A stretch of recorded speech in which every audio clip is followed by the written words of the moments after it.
그 뻔한 그 진부한 돈, 채권, 어음, 특히 어음 뭐 이런 걸 공부를 하나 이제 이렇게 생각하실 텐데 이게 그렇지가 않습니다. 안녕하세요. 저는 메디치 미디어에서 영상을 책임지고 있는 한치영이라고 합니다. 네, 한국은행에 근무하는 차현진입니다. 중앙은행 토파보기 찾아주신 여러분 반갑습니다. 이 시간은 중앙은행을 중심으로 경제 현상을 바라보고 생각하는 시간입니다. 지금 상경계통에서 공부하고 있는 대학생들과 은행이나 기업에 취업을 준비하시는 분들은 중앙은행이 어떤 곳이고 어떤 의미를 갖고 있는지 잘 아실 텐데요. 일반인들이 생각하시기에는 왜 하필 중앙은행을 중심으로 세상을 바라봐야 되는 것이지? 이런 생각을 하실 수 있을 것 같습니다. 당연하신 질문인데요. 중앙은행을 중심으로 세상을 바라보는 이유는 이렇게 설명할 수 있을 것 같습니다. 우리 보통 경제 주체를 가계, 기업, 정부, 그리고 금융기관으로 이렇게 살펴보는데 가계를 중심으로 경제를 바라보는 학문이 노동경제학이나 이제 순수 미시경제학이 될 것이고요. 기업을 중심으로 세상을 특히 경제 현상을 바라보는 게 경영학이 될 것이고 정부를 중심으로 바라본다면 경제학에서는 재정학이 되겠고 또 더 나아가서는 행정학이나 법학하고도 관계가 될 것 같습니다. 금융기관으로 세상을 바라보는 학문 과목이 있는데 그게 이제 화폐금융론이죠. 그래서 이 시간은 학교에서 배우는 화폐금융론하고 상당히 관계가 있다고 말씀드릴 수 있을 텐데 이 프로그램은 학교에서 배우는 것과 지향하는 점이 좀 다릅니다. 저는 그 차이를 CCTV와 영화로 말씀드리고 싶습니다. CCTV는 지나가는 모든 사람들을 놓치지 않고 잘 찍고 있습니다만 주제가 없고 초점이 맞춰지지 않다 보니까 좀 산만하고 이해하기가 어렵습니다. 학교에서 가르치는 경제학이 좀 특히 화폐금융론이 그런 것 같아 가지고요. 이 프로그램은 정확한 초점과 주제를 갖고 좀 더 경제 현상을 재미있고 심도 있게 이렇게 바라보려고 합니다. 진행하기에 앞서서 아까 말씀드린 대로 저는 한국은행에 근무하고 있습니다만 오늘 그리고 앞으로 진행하게 될 이 프로그램들은 한국은행의 공식 견해하고는 아무 상관이 없습니다. 그래서 이 프로그램을 보신다고 해서 한국은행에 혹시라도 취직 공부를 하시는 분들이 있다고 그러면 어떤 어드밴티지가 없다는 것을 미리 말씀드리면서 그것을 강조를 하고 싶어요. 저는 지금까지 한국은행, 중앙은행 그리고 금융에 관련된 한 7개 정도의 책을 발표한 사람인데 저자 또는 작가의 입장에서 중앙은행을 좀 더 정확하게 알려드리고 싶다 하는 그런 입장에서 이 프로그램을 진행하게 되었습니다. 사실 중앙은행이 하는 일 정도에 대해서는 많은 기관, 저희 한국은행을 포함해서 KDI니 금융연구원 이런 곳에서 경제교육 차원에서 많은 프로그램들을 하고 콘텐츠들을 제공하고 있는데 저보고 경제교육을 맡으라고 그러면 이렇게 진행을 해야겠다 하는 생각을 옛날부터 품어왔었고 조만간 이제 메디치 미디어를 통해 가지고 중앙은행에 관한 책을 또 발표하게 될 텐데 그것에 대한 예고편으로 생각해 주시고요. 보시는 여러분들께서 의견이나 궁금하신 점을 저한테 알려주시면 책에 반영하도록 하겠습니다. 제가 메디치 미디어의 피렌체의 식탁이라는 미디어 팀 옆에서 근무를 했었는데 2년이 닿아서 선생님을 만나 뵙고 이야기를 나누다 보니까 지금까지 경제학 교과서에서 설명한 내용들이랑 다르게 새롭게 경제학 교과서를 써보면 좋겠다 이런 말씀을 드렸고 그 교과서를 집필하는 과정에 있어서 이렇게 이야기를 풀어주시는 내용이 너무 좋아서 제가 책으로 쓰자고 졸랐고요. 이렇게 단순히 그러니까 처음부터 뼈대를 올리고 모든 내용을 채워나가는 것보다 이렇게 동영상을 통해서 구술로 초안을 잡고 시청자분들 그리고 잠재적인 독자분들의 의견을 미리 받아서 이렇게 내용을 좀 알차게 채워볼 수 있지 않을까 하는 마음에서 동영상을 찍게 되었습니다. 네, 저도 제안을 받고 재미있는 시도라고 생각해서 이제 찍기 시작했는데요. 어떻게 진행할 것인지 그 계획에 대해서 간단히 말씀드리려고 합니다. 주제로 놓고 보면 요번 시간하고 요 다음에는 중앙은행, 그 다음에는 돈, 채권, 어음, 그리고 외화자산 이렇게 크게 5덩어리로 나누어 가지고 이야기를 전개하려고 하고요. 이렇게 생각하실 수도 있을 것 같아요. 그 뻔한 진부한 돈, 채권, 어음 특히 어음 뭐 이런 걸 공부를 하나 이제 이렇게 생각하실 텐데 이게 그렇지가 않습니다. 첫째 시간인 이 시간은 중앙은행이 하는 일은 통화정책하고 관계가 되고 요새 그 코로나 때문에 통화정책에 대한 관심들이 많은데요. 통화정책 이야기를 하고 두 번째 돈은 결국은 또 이제 비트코인이 돈이냐 아니냐 하는 이런 얘기들이 요새 좀 한참 뜨겁지 않습니까? 또 MMT 이론이라는 것이 나와가지고 뭐 국채가 곧 돈이다 이런 뭐 이런 주장들도 있고 어음도 사실은 그 디지털 금융 지금 한창 뜨거운 핀테크 업체들의 그 디지털 금융하고도 연관이 되는 주제입니다. 그리고 마지막 시간에 그 외화자산은 국제통화질서하고도 관계가 돼가지고 그 얼뜻 보기에는 진부한 주제인 것 같지만 따지고 보면 굉장히 핫한 이슈들을 다루게 될 것이다. 이런 예고편을 말씀드리고요. 오늘의 본론으로 넘어가도록 하겠습니다. 선생님 본론으로 넘어가기 전에 예. 제가 선생님께서 요 순서를 말씀해 주신 걸 보고 좀 궁금증이 들었습니다. 예. 이게 중앙은행부터 시작해서 돈, 채권, 어음으로 가는 순서가 네. 얼핏 보면 당연해 보이기도 한데 혹시 이렇게 정하신 이유가 있으실까요? 그 화폐금융이라는 과목을 제가 말씀드렸는데요. 그 과목으로 가르치는 교과서들을 보면 이제 이론 중심으로 얽다 보니까 정말 중요한 문제들이고 실생활에서는 관계가 깊숙한 것들인데 이상하게 손가락 끝에 있는 것처럼 이렇게 타치를 살짝 하다 마는 문제들입니다, 사실. 그래서 그런 문제들을 오히려 중심에다 갖다 놓고 이야기를 하는 것이 더 낫겠다고 생각이 들었어요. 그 이론하고 현실이 지금은 교과서에서는 그게 위치가 바뀌어가지고 좀 현실이 좀 경시된다고 할까요? 그래서 그걸 좀 위치를 재조정하느라고 제가 이렇게 구성을 했습니다.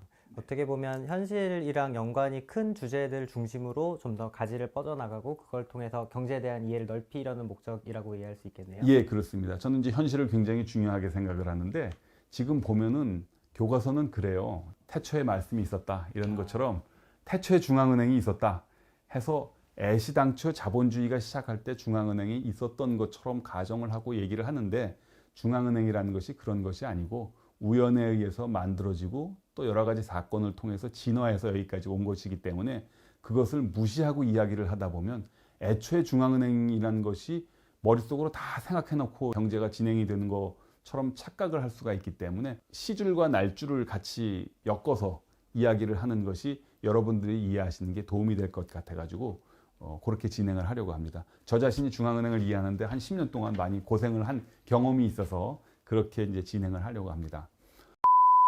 오늘 주제는 그 중앙은행이란 무엇이냐, 뭐 역사란 무엇이냐도 있고 뭐 인간이란 무엇이냐 하고 그 흔히 나오는 무엇이냐 시리즈인데 그것과 관련돼 가지고 중앙은행은 무슨 일을 하나 아주 살짝만 하겠습니다. 오늘은 주요 대부분의 이야기는 두 번째 시간에 하게 될 것 같고요. 그 뭐 보통 이제 중앙은행 하면 통화 정책을 한다고 그러는데 정책을 왜 은행이 할까요? 달리 말하면 왜 은행이라는 소유 구조가 지금 분명한 법인의 형태를 취할까? 그런 것들을 한번 살펴보고 또 정부와의 관계, 은행이니까 그런 것도 한번 살펴보고 중앙은행은 이거는 이제 교과서에서는 이제 한 번도 나온 적이 없을 텐데 중앙은행의 이익과 손해란 무엇이냐? 약간 좀 철학적인 이야기를 다루고 이런 것들을 살펴보도록 하겠습니다. 지금 보시는 화면에 한국은행이 가운데 있고요. 그 주변에 이제 각국 중앙은행의 모습들이 있습니다. 딱 9개의 그림을 보고 첫 번째 드는 공통점이 뭐가 있을까요? 굉장히 그 격식을 차린 것 같은 건물 구조다라는 느낌이 들고 그리고 뭔가 미묘하게 좀 비슷해 보이는 구석이 있는데요. 그렇죠? 예. 비슷한 이유는 대부분 17세기 말 18세기에 만들어졌다는 역사적 공통점이 있고요. 왜 그런지 이제 이따 따져보고 그리고 다 돌건물입니다. 그래서 돌건물이 상징하는 그 또라이 같은 게 좀 있고요. 그 다음에 좀 보수적이고 좀 엄중한 분위기를 이제 풍기려고 하죠. 그런 공통점이 있는데 보시는 것처럼 풍이 다 비슷합니다. 아까 말씀드린 것처럼 비슷한 시기에 만들어졌기 때문에 본론으로 들어가겠습니다. 진짜 본론입니다. 중앙은행은 무슨 일을 하나? 선생님 무슨 일 하세요? 하면 저는 마케팅을 합니다. R&D 연구원입니다. 기획 일을 합니다. 인사관리를 담당합니다. 재무관리를 하고 있습니다. 이렇게 나누지 않습니까? 무슨 일을 하냐? 초등학생들한테는 그렇게 물어보면 그렇게 대답하지 않죠. 아침에 일어나서요, 입 닦고요, 가방 메고요, 학교 가고요, 선생님한테 인사하고 수업하고 숙제하고 뭐 태권도 학원 가고 이렇게 얘기합니다. 무슨 일을 하느냐에 대한 답을 하는 방법이 여러 가지가 있는데, 가장 낮은 레벨에서는 액티비티를 이야기하는 게 있겠고, 그런 것들을 묶어가지고 조금 추상화한 것이 재무 일을 합니다, 인사 관리를 합니다, 뭐 이런 그룹핑을 지어서 얘기하는 방법이 있고, 좀 더 추상적으로는 롤스 앤 펑션으로 따져가지고 역할, 중앙은행은 우리나라의 물가 안정을 책임진다, 뭐 이런 식으로 얘기하는 거. 뭐 군인이 뭐 총 쏘고 뭐 저 하는 일들이 많지만 크게 보면은 국가의 안보를 지킨다, 이렇게 아주 추상적으로 얘기하는 방법이 있을 텐데, 중앙은행도 그렇게 설명하는 방법이 활동으로 이야기하느냐, 업무로 이야기하느냐, 또는 역할로 이야기하느냐에 따라 다를 것 같아요. 각국 중앙은행들이 자기가 하고 있는 일을 어떻게 대답을 하는지 한번 보도록 하겠습니다. 여기 이제 우리가 제일 유명한 미 연준 웹사이트를 들어가 보면, 연준은 우리나라랑 달리, 한국은행과 달리 소비자 보호하고 은행 감독 업무를 하고 있는데, 그 두 개를 빼면 크게 세 가지로 얘기하고 있습니다. 통화정책, 그다음에 금융안정, 지급결제제도의 원활화, 이렇게 세 가지를 이야기를 하고 있고요. 인도네시아 중앙은행도 보니까 한 3개 정도로 추상적으로 역할을 이렇게 3가지로 나누고 있더라고요. 프랑스, 방크 드 프랑스죠. 프랑스 중앙은행의 경우에는 조금 좀 달라요. 발권 업무를 집어넣고 또 조사, 경제조사 기능을 좀 집어넣어가지고 한 전체적으로 한 4가지 정도의 일을 하고 있다고 이렇게 설계를 하는데, 제가 전 세계 한 160개국 중앙은행 웹사이트를 다 뒤져서 가장 멍청하고 바보같이 얘기하는 데가 포르투갈 중앙은행입니다. 저기 보시는 것처럼 자기가 하고 있는 일을 한 13개로 주절주절 늘어놓고 있는데, 제가 보기에는 좀 처지는 중앙은행입니다. 한국은행의 경우에는 유감스럽게 좀 많은 편이네요. 여전히 8개 정도로 이제 일을 소개를 하고 있는데, 액티비티인지 비즈니스인지는 모르겠습니다만 한 8가지로 나누고 있고요. 그 중에서 이제 저기 한 3가지 정도, 화폐를 발행하는 것, 은행의 역할, 그리고 정부의 은행 역할 정도가 교과서에서는 이제 그 정도로 소개하지 않습니까? 이 교과서는 좀 더 역할 추상화해가지고 이렇게 설명을 하는데, 크게 보면 틀리지는 않은 설명입니다. 전 세계 한 160개 되는 중앙은행의 일들을 크게 털어서 보면 그 3가지 정도 일을 한다, 이렇게 볼 수가 있겠고요. 자세한 내용은 이제 다음 시간에 이제 하도록 하겠습니다. 어느 나라나 중앙은행은 통화정책을 한다고 그러는데, 정책을 왜 은행이 하죠? 좀 이상하지 않습니까? 네. 그렇게 의문을 품는 순간 또 다른 카운터 블로우는, 아니야, 통화정책 하는 것이 다 중앙은행은 아니야 라고 반기를 드는 나라들이 있습니다. 저기 화면에 보시는 것처럼 사우디아라비아, 홍콩, 싱가포르는 통화정책을 하는 기관 이름이 머니터리 오소리티입니다. 은행이 안 들어갑니다. 홍콩 머니터리 오소리티 뭐 이렇게 얘기하는데, 중앙은행이란 말이 들어가지도 않고요. 우리가 잘 아는 미국만 하더라도 페더럴 리저브 시스템이고, 거기서 보드에서 통화정책을 하지 않습니까? 법인 형태, 은행은 아닙니다. 여기서 잠깐, 미국에 대해서는 조금 더 설명이 필요할 것 같아요. 미국은요, 선진국 중에서 중앙은행 제도가 가장 마지막에 완성되는 형태로 만들어졌지만, 또한 중앙은행 제도를 가장 복잡하고 황당하게 만든 나라입니다. 일단 중앙은행이라는 이름 자체를 Federal Reserve System, 시스템이라고 만들어 놨어요. 다른 나라 중앙은행들이 그냥 뱅크 오브 어쩌고 저쩌고지 시스템이란 말을 일단 만들어 놓고요. 그 다음에 Federal Reserve System 밑에 큰 덩어리, 정부 조직으로서의 Board of Governors, 위원회가 있고, 그러면 보드 오브 가버넌스면 임명권도 정부에 있나요? 그렇죠. 우리 공정위, 금융위, 방송위 뭐 이런 것처럼 정부의 한 위원회 형태로 만들어져 있고, 그 위원회가 미국 50개 주를 12개로 나누어서 각 지역마다 12개의 은행, 한국으로 치면 한국은행의 지점인 것 같지만 실제로 그렇지는 않고요. 12개가 하나하나 독립된 뱅크입니다. 그거를 리저브 뱅크라고 하는데, 12개의 독립된 은행들을 7명의 대통령이 임명한 사람들이 컨트롤하는 그 구조를 전체를 페더럴 리저브 시스템이라고 하고, 그 시스템은 보드와 뱅크로 나누어져 있는데, 지금 말씀드린 것처럼 보드는 정부의 조직, 위원회고, 뱅크는 주주가 있는 법인, 은행입니다. 그래서 반은 관이고 반은 민, 반관 반민인 조직이기 때문에 그 보는 사람에 따라서는 정부라고 볼 수도 있고 아닐 수도 있고 한 그런 모습이죠. 왜 그런 모습을 취하게 됐느냐? 미국이란 나라 자체가 중앙 집중을 되게 싫어하거든요. 그래서 중앙은행의 센트럴이란 말 자체를 법을 만들 때 붙일 수도 없었어요. 그래서 하원에서 법을 통과시킬 때 그 연준을 만들자고 법에 찬성하면서 손을 든 사람들 중에 절반이 자기네들이 만드는 게 중앙은행이 아니라고 생각하고 만들었다고 그래요. 그래서 Central Bank of United States가 아니고 Federal Reserve System이라고 하니까 이거 중앙은행 아닌 거지 하고 모르고 만든 게 지금 연준이라고 하더라고요. 그러니까 실제로 두 번을 만들었다가 없앤 역사가 있잖아요. 그렇죠. 예. 건국의 아버지들이 영국처럼 우리도 중앙은행을 만들어 보자. 아, 그런 거 만들면 안 돼. 그러다가 그러면 우리 20년만 운영해보자 해서 두 번에 걸쳐서 20년, 40년 동안 중앙은행을 만들었다가 폐지를 하고 그 상태대로 한 70년 쭉 가다가 20세기에 들어와 가지고 아, 이거는 아닌 것 같다. 뭐 하나 필요한 것 같다고 해서 1914년에 이제 만들게 되는데, 그래서 미국 중앙은행은 정부 소유라고 해도 맞고 민간 소유라고 해도 맞고요. 은행이라고 해도 되고 위원회라고 해도 되는 그런 아주 묘한 그런 속성이 있어서 특별히 제가 다시 설명을 드립니다. 그럼 조금만 더 여쭤보고 싶은 게 민간이랑 관에서 임명한 보드랑 같이 운영을 하게 되면 지배적인 결정권 같은 게 따로 있나요? 아니면 어떤 영역은 뱅크에서 하고 어떤 영역은 보드에서 한다 이렇게 나뉘어져 있는 것들이 있나요? 예, 처음에 법을 만들 때는 딱 나눴었어요. 예. 그래서 대출은 해당 지역마다 어디는 뭐 농업이 잘 되고 어디는 상공업이 잘 되고 이러기 때문에 대출은 민간이 하는 거다.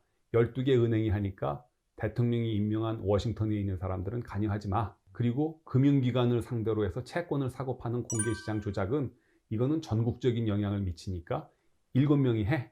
이렇게 나눠져 있었다가 지금은 대체적으로 다 모여가지고 양쪽이 다 모여서 하죠. FOMC도 그 여파라고 볼 수 그렇죠. 있을까요? 그 FOMC가 그 1935년에 이제 만들어지면서 정확하게 7명의 대통령이 임명한 사람과 민간이 임명한 12명의 사람 중에서 5명하고 그 5명을 누구를 5명을 뽑을지는 또 매년 이제 돌아가면서 이제 바뀝니다. 그렇지만 그 5명이 안 들어가는 다른 사람들도 백댄서 비슷하게 투표권은 없지만 같이 모여서 12명과 7명이 모여서 같이 토론을 하고 의결해서 정하는 게 FOMC입니다. 국무회의에 투표권 없이 들어가는 자리처럼. 그렇죠. 예. 우리나라도 그렇잖아요. 네. 국무위원이 있고 뒤에 국무위원이 아닌 장관들도 있잖아요. 예. 그런 형태로 운영이 되는 거죠. 정말 민관이 섞여 있다라고 볼 수 있겠네요. 예. 일부러 그렇게 혼란스럽게 만들어가지고 움직이는 그런 게 또 미국의 특징인 것 같아요. 저는 그래서 그 연준 사이트에 들어가 봤더니 우리는 아무의 소유도 아니다라고 얘기를 돼 있고 또 지분 관계는 찾아보니까 나오고 이러길래 이게 공공기관의 지분을 민간 기업이 가지고 있으면 이건 어떻게 정산해야 되지 이런 생각을 한참 했었거든요. 그럼 나머지 부분들은 민간 영역에서 있는 건 민간 다른 회사와 동일하게 간다 이렇게 볼 수 있겠네요. 그렇죠. 꼭 그래서 은행이 전부 다 하는 것은 아닌데 거의 대부분의 경우는 은행의 형태를 취하고 있고요. 아주 특이하게 그리스, 이탈리아, 남아연방은 100% 민간이 주주인 은행입니다. 그리고 벨기에, 스위스, 일본, 터키는 민간인의 지분이 50% 내지는 40% 내지 60% 정도 되는 민관 합동 은행의 형태를 취하고 있고요. 스웨덴이나 독일 같은 경우에는 뱅크란 이름을 가진 정부 부처입니다. 금융위에서 금융 정책을 하듯이 감독 정책을 하듯이 통화 정책을 릭스방크 또는 분데스방크라는 이름을 가진 기관이 하기 때문에 스웨덴이나 독일 중앙은행 직원들은 공무원입니다. 그래서 아까 처음에 질문에 대한 제가 답을 말씀을 안 드렸는데 왜 은행이냐 하필 거기에 대해서는 이유를 두 가지로 들 수가 있을 것 같습니다. 우리나라는 동양이 다 그렇지만 금융을 민간이 꼭 해야 된다고 생각하지 않았어요. 우리 역사 시간에 배웠지만 고구려인가요? 진대법이 있었고 그다음에 뭐 고려시대 때 의창 또 조선의 환곡제도도 있고 그랬는데 다 정부입니다. 그러니까 지금으로 보면 이제 미소금융을 정부가 담당을 했던 것이고 그러니까 공무원이 금융 업무를 했던 것이죠. 그렇게 받아들여졌었는데 잘 아시는 것처럼 그 서양에서는 그 기독교의 전통 때문에 금융은 일단 하지 말아야 되는 것 가급적 그 이자 받고 돈 대출해 준 거는 해서는 안 되는 일이라는 생각이 강해서 민간의 일이라고 그 간주가 되어 왔었고, 대부업이 합법화된 게 이제 1515년 16세기 이제 초인데, 그때까지는 그래서 아예 정부나 국가가 해서는 안 되는 일이라는 생각이 지배적이었기 때문에 개인이 하는 일이라는 생각이 강했고, 또 근대 국가가 민주국가가 출범했던 것이 이제 몽테스퀴에니 뭐 이런 사람들 사회계약설에 의해서 만들어졌었을 텐데, 그때는 입법, 사법, 행정으로 삼권 분립이라는 개념을 만들었는데, 그 이후에 추가된 것이 방송도 있고 뭐 헌법 재판 문제도 있고 선거가 있고 그래가지고 지금은 삼권 분립이라고 하지만 약간의 그 번외적인 요소들이 있는데, 그 이후에 중앙은행이 만약에 생겼다면 통화 정책을 하는 그런 기구가 정부 기구가 됐었을 텐데, 삼권 분립이 만들어졌을 때는 아직까지는 중앙은행업이, 금융업이 민간이 하는 일이라고 간주가 됐었기 때문에 은행의 형태로 지금처럼 진화가 되어 왔었다, 이렇게 이제 말씀을 드릴 수 있을 것 같아요. 여기 화면에 보시면 중세가 끝나고 난 다음에 한동안에는 금융업을 민간, 가계 형태 중심으로 메디치나 푸거 집안이 이렇게 운영을 해왔는데, 가만히 보니까 이거 동양처럼 금융업은 정부에서 해야 되는 거 아닌가, 이제 이런 생각이 지배하면서 공공기관 형태로 중앙은행의 선조들이 만들어졌는데, 그때도 역시 법인의 형태로 운영이 됐었죠. 완전히 정부에 소속된 건 아니었는데 그런 전통이 이어져 와가지고 중앙은행이라는 특정한 법인의 형태로 이제 발전됐다고 그렇게 말씀을 드릴 수가 있겠고요. 그 민간 은행들이 운영됐었던 역사를 보면 여러 가지 위기들이 생기잖아요. 네, 근데 그런 과정들을 통해서 이런 위기를 극복하기 위해서 우리들이 서로 좀 돈을 빌려주는 일을 해야겠다. 그러니까 흔히 말하는 은행이 필요하겠다. 이런 것들도 좀 상향식으로 의사결정이 이루어졌을까요? 그거는 이제 상당히 뒤에 이루어진 생각이죠. 은행들끼리 모여서 서로 돕는 거를 만든다는 거는 이제 굉장히 나중에 이제 그 생겨진 거고요. 처음에는 그 오히려 도시국가에서 우리 도시국가가 움직이려면 은행은 하나 필요한데 이거는 누구한테 맡길 수가 없으니까 십시일반으로 돈을 모으거나 정부가 만들자, 이렇게 해서 만들어진 중앙은행들이 그 훨씬 더 많습니다. 요즘 말로 하면 레버리지를 일으키기 위해서 은행을 설립했다. 이게 그렇죠. 예. 중앙은행의 역사에 대해서, 발전 역사에 대해서 조금 더 말씀드리면, 아까 제가 17세기 정도부터 이제 중앙은행이 출현했다고 하지 않습니까? 이유가 있어요. 그 우리가 잘 아는 베스트팔렌 조약, 그 국교와 신교의 끝없는 투쟁 속에 이제 신성 로마 제국을 해체하고 각국이 이제 민족 국가 형태로 이렇게 발전해 나가는데, 그러다 보니 전쟁이 많아졌어요. 이 전쟁이 많아진다는 이야기는 정부가 돈이 없다는 이야기 아니겠습니까?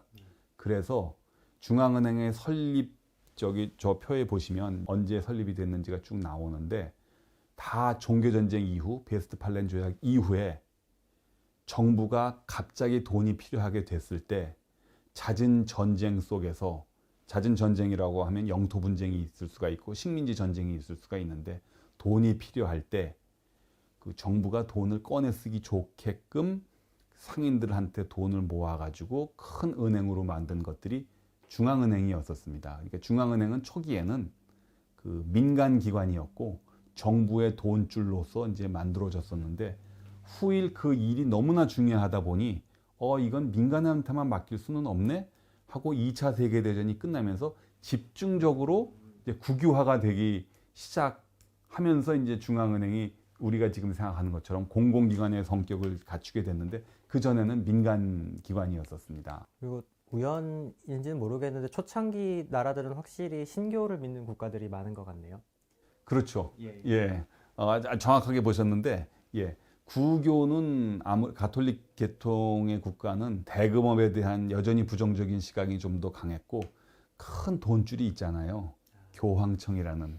그래서 그런 서로 지금으로 따지자면 이제 세계의 중앙은행이 되겠죠. 그런 기관이 있었기 때문에 좀 상대적으로 프랑스 정도만 제외하면 거의 신교 국가로 보여져서. 그렇습니다. 지금까지는 이제 중앙은행이 왜 은행이냐, 법인이냐, 이제 그걸 말씀을 드렸는데, 법인이더라도 개인이 소유할 수도 있고 정부가 소유할 수도 있죠. 근데 저 표에 보시는 것처럼 초창기에는 국가가 소유하는 중앙은행은 뭐 절반도 안 됐었는데 1920년대까지만 하더라도 2차 세계대전을 겪으면서 집중적으로 국유화가 일어나서 지금은 뭐 아까 말씀드리는 몇몇 나라 일본, 스위스, 뭐 그리스 이런 데 빼놓고서는 다 정부가 소유하고 국영은행이라는 것이 이제 상식처럼 돼버렸죠. 최초의 국유화 운동을 펼친 곳은 1914년 볼셰비키 혁명 이후에 소련이 처음이었었는데요.